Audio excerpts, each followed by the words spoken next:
খাবারে বিষক্রিয়ায় আক্রান্ত হয়ে অসুস্থ হয়ে পড়েছেন ইসরায়েলের প্রধানমন্ত্রী বেনিয়ামিন নেতানিয়াহু। স্থানীয় সময় রবিবার রাতে অসুস্থ বোধ করলে তাকে বাসায় গিয়ে পরীক্ষা করেন চিকিৎসকেরা। হাদাসা আইন কেরেম হাসপাতালের মেডিসিন বিভাগের পরিচালক জানান, নষ্ট খাবার খাওয়ার কারণে তার অন্ত্রে প্রদাহ ও পানিশূন্যতা দেখা দেয়। এ অবস্থায় আগামী ৩ দিন বাসা থেকেই রাষ্ট্রীয় কার্যক্রম চালাবেন নেতানিয়াহু। ফলে স্থগিত করা হয়েছে তার দুর্নীতির মামলার শুনানি। আদালত ছুটিতে চলে যাওয়ায় আগামী সেপ্টেম্বরের আগে আর কোনো শুনানি হওয়ার সম্ভাবনা নেই।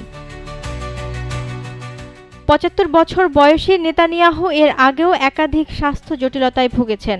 গত বছর পেসমেকার বসানো ছাড়াও সম্প্রতি হার্নিয়া ও প্রোস্টেট অপসারণের অস্ত্রোপচার হয়েছে তার। দপ্তর থেকে জানানো হয়, নেতানিয়াহুর শারীরিক অবস্থা আপাতত স্থিতিশীল।